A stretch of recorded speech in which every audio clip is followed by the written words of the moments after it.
पूछो ही नहीं। एक बुढ़िया माँ, भयंकर कंजूस। एक गांव में एक बुढ़िया माँ रहती थी, बड़ी तगड़ी कंजूस, लेकिन एक अच्छाई थी उसमें। ओम नमः शिवाय, ओम नमः शिवाय, ओम नमः शिवाय, ओम नमः शिवाय, ओम नमः शिवाय, ओम नमः शिवाय, ओम नमः शिवाय, बोलो ओम नमः शिवाय। उसमें एक अच्छी बात थी, वो भगवान शिव का नाम बार बार उच्चारण करती रहती थी, बार बार उच्चारण करती रहती थी। लेकिन जब भी उसके कोई द्वार पे आता, उसे कुछ भिक्षा मांगता, तो वो ये कह देती, चले जाओ, तुम्हें और कोई घर नहीं दिखता है क्या? और कहीं जाके मांगो, वहां मिल जाएगा, मेरे ही घर में आ जा। तो मैं तो शिव की परम भक्त हूं, मेरा तो कल्याण ही होगा, मैं किसी कुछ देने वाले नहीं, जाओ जाओ जाओ। कोई आ जाए, संत आ जाए, महात्मा आ जाए, कोई आ जाए, पर किसी को कुछ नहीं देती थी।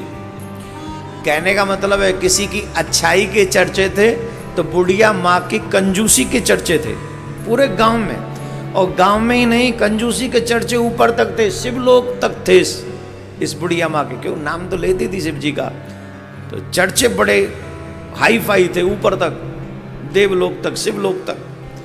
बाबा भोलेनाथ तक भी आवाज गई कि बड़ी तगड़ी कंजूस है, किसी को कुछ नहीं देती है। तो बाबा ने सोचा चलो कुछ प्लान करते हैं, हम भी चलते हैं, क्या पता हमें देख के दे दे। तो बाबा इस बुढ़िया माँ के पास में एक भिक्षुक का रूप बना कर आए, भूले बाबा, भूत बावन। तो एक भिक्षुक का रूप बनाकर जब भोलेनाथ बुढ़िया माँ के पास में गए, मैया के पास गए, तो मैया से कहा भिक्षाम दे, भिक्षाम दे, भिक्षाम दे, भिक्षा दो। अब डायरेक्ट मना करना ठीक नहीं लगा उसे, बोलेगा थोड़ी देर बाद आना। बाबा थोड़े गांव में घूम घाम के फिर आए, भिक्षाम दे, भिक्षाम दे। अरे बोले बाबा थोड़ी देर बाद में आना। सुबह सुबह पहुंचे थे, दोपहर को आए, अब दोपहर को कह रहे थोड़ी देर बाद आना। बाबा बोले सही चर्चे हैं मैया के, झूठ नहीं है, मिलावट नहीं है, मैया सही है। पर बाबा तो बाबा बोले आज हम देखें कि कब तक मना करती है। फिर गए, थोड़ी देर बाद शाम सीख लौट आए, बोले भिक्षाम दे, भिक्षाम दे, अब तो भिक्षा दो।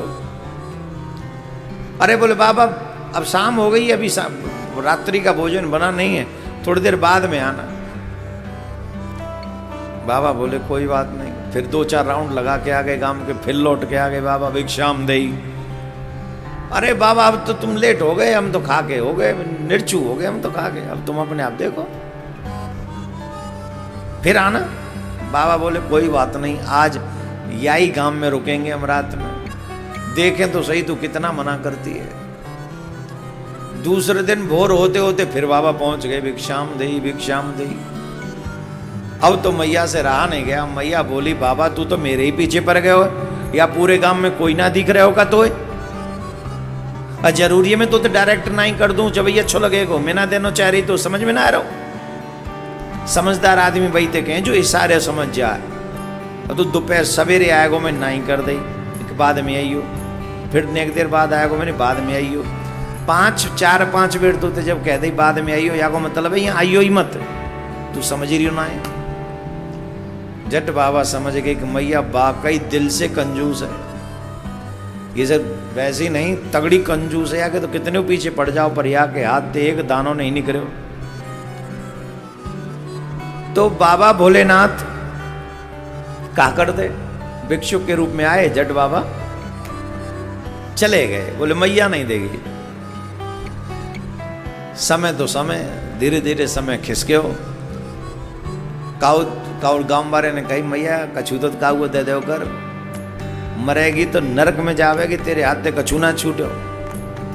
तो वो मैया कहो करे मैं मरूंगी तो शिवलोक जाऊंगी, कहूँ नहीं जाऊंगी मैं। कितनों नाम जपते हूँ मैं शिव जी को, ओम नमः शिवाय, ओम नमः शिवाय। सीधे शिवलोक जाऊंगी और कहूं नहीं जाऊंगी। दाम बारे में कह तेरी मर्जी। अब वो समय भी आ गयो जब बुढ़िया माँ को समय नजदीक आ गयो, और जब समय नजदीक आयो तो बुढ़िया माँ को शिव के दूत नहीं दिखे, यम के दूत दिखे। अब तो यमराज के दूत जबरदस्ती फांस में बांध के बाकू काल फांस में खींच के ले जाए वे लगे। अरे तुम कौन हो, तुम कहाँ से आए गए? मुझे तो शिव के दूत ले भी आएंगे, मैंने तो बड़ो नाम जपे हो शिव जी को। तुम कौन हो, तुम कौन हो? गलती से आए गए? बोले गलती से ना आए, पूरे पढ़ लिख के आए। आज तेरो समय समाप्त है और तू शिवलोक ना जा रही, तू सीधे नरक चलेगी हमारे संग। जी का कहें तो मैंने इतनो शिव जी को नाम जप्यो। वो बोले नाम जप्यो, नाम जप्पे के अलावा और कुछ करो तने? तेने द्वार पे आए कितने अतिथि तेने निराश कर दिए। काहुए तेने अपने हाथ ते चपाती तक नहीं खवाई।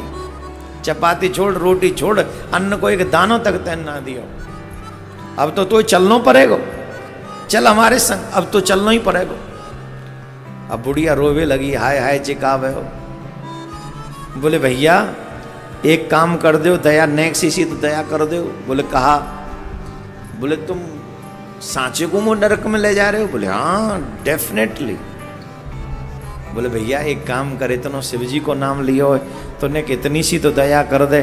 बोले कितनी? बोले इतनी सी दया कर दे कि कम से कम ज़्यादा ना आए तो शिव जी के सामने तो ले चल लें, चाहे फिर नरक में ले चली हूँ। बाद में तो हम नरक में जाएंगे ही जाएंगे, पर एक काम कर देने कष्ट पाले कि हमें तू नेक्स्ट शिव जी के सामने तक ले चल। बोले ठीक है।